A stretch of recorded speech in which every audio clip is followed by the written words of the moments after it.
नमस्कार दोस्तों, मैं डॉक्टर सुरभि। क्या आपके नाखून कमज़ोर हो गए हैं, आसानी से टूट जाते हैं, बहुत ही हार्ड हो गए हैं, उनमें रंग में भी परिवर्तन आ गया है? नाखून में हमारे बालों की तरह ही केराटिन होता है। ये ऑर्गन जैसे बाल ग्रो होते हैं वैसे ही नेल्स भी हमारे ग्रो होते हैं, लेकिन वक्त के साथ हमें उतने बड़े नाखूनों की ज़रूरत अब नहीं पड़ रही है। इसीलिए ये भी एक रूडिमेंट्री ऑर्गन हो गया है जो हमें कम ही इस्तेमाल में लगता है। पहले की तरह हम इससे मांस नहीं फाड़ रहे होते हैं या शिकार नहीं कर रहे होते हैं। पर नाखूनों का कमज़ोर होना, आसानी से टूटना, बहुत सारी बीमारियां और अलग केमिकल्स के कांटेक्ट में आने के लक्षण हैं। तो अगर आपके नाखून टूट रहे हैं तो हम इस बारे में विचार करना चाहिए कि वो कारण क्या है।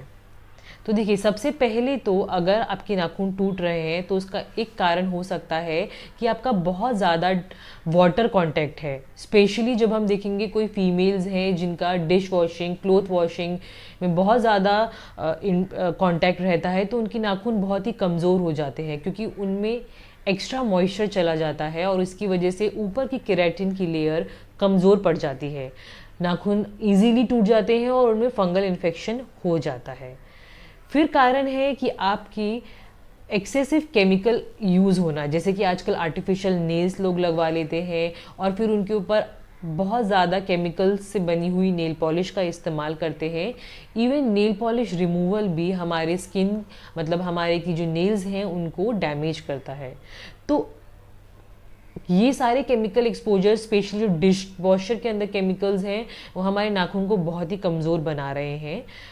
बहुत सारे अंदरूनी कॉज भी हैं जो हमारे नाखून को कमज़ोर बनाते हैं, जैसे कि आपको आयरन डिफिशिएंसी होना, बायोटीन डिफिशिएंसी होना, थायराइड हार्मोन की डिफिशिएंसी होना, डायबिटीज़ होना। ये आपके नाखूनों को बहुत ही कमज़ोर बना देते हैं। तो कैसे हम नाखूनों की रक्षा कर सकते हैं, कैसे उन्हें सुंदर और साफ और टूटने से बचा सकते हैं? सबसे पहले तो आपको, जब भी आप डिश वॉशिंग यूज़ कर रहे हैं तो एक माइल्ड केमिकल का ही इस्तेमाल करें। बहुत सारे नेचुरल प्रोडक्ट्स भी मार्केट में अवेलेबल हैं, आप वो भी इस्तेमाल कर सकते हैं। दूसरा, डिश वॉशिंग से पहले अपने नाखूनों में एक ट्रांसपेरेंट कोटिंग लगाइए, नेल पॉलिश की ट्रांसपेरेंट नेल पेंट लगाइए। और हो सकता है तो सिलिकॉन ग्लव्स का इस्तेमाल करें, नहीं तो कॉटन ग्लव्स पहन के रबर ग्लव्स का इस्तेमाल करें ताकि आपकी नेल्स एक्सपोज्ड ना हो। दूसरा ये कि जैसे ही आप डिश वॉशिंग करते हैं उसके बाद नेल्स को अच्छे से मॉइस्चराइज कीजिए, कोई क्रीम या ऑलिव ऑयल या कोकोनट ऑयल से, ताकि आपकी ऊपर की लेयर डैमेज ना हो। दूसरा, डेफिशिएंसी डिसऑर्डर को कवर अप कीजिए, जैसे कि आयरन डेफिशिएंसी है तो आयरन सप्लीमेंट्स, बायोटीन डेफिशिएंसी है तो बायोटीन सप्लीमेंट, जो नेचुरल वे में और मार्केट में अवेलेबल सप्लीमेंट्स भी इस्तेमाल किए जा सकते हैं। और भी बहुत सारी बीमारियां हैं जिसकी वजह से नेल्स में डिस्कलरेशन और डिपिगमेंटेशंस आते हैं, जैसे कि सोराइसिस होना, फंगल इन्फेक्शंस होना, और भी बहुत सारी स्किन डिजीज़ हैं जो आपको हो सकती हैं। उसके लिए थॉरो एग्जामिनेशन आपका नेल्स का लगता है। तो आप अपने डॉक्टर से मिलिए ताकि वो बता सके कहीं नेल्स में कोई और डिसऑर्डर तो नहीं हो रहा है, और उसके लिए उसकी ट्रीटमेंट लीजिए।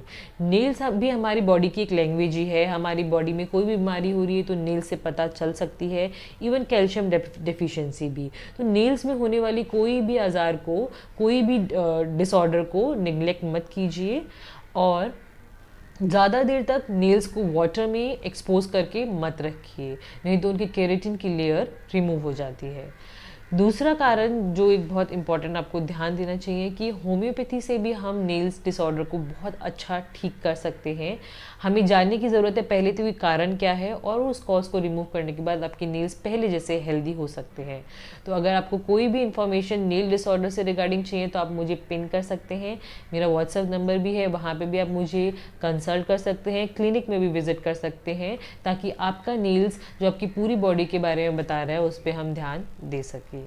Keep touch and keep watching my YouTube channel.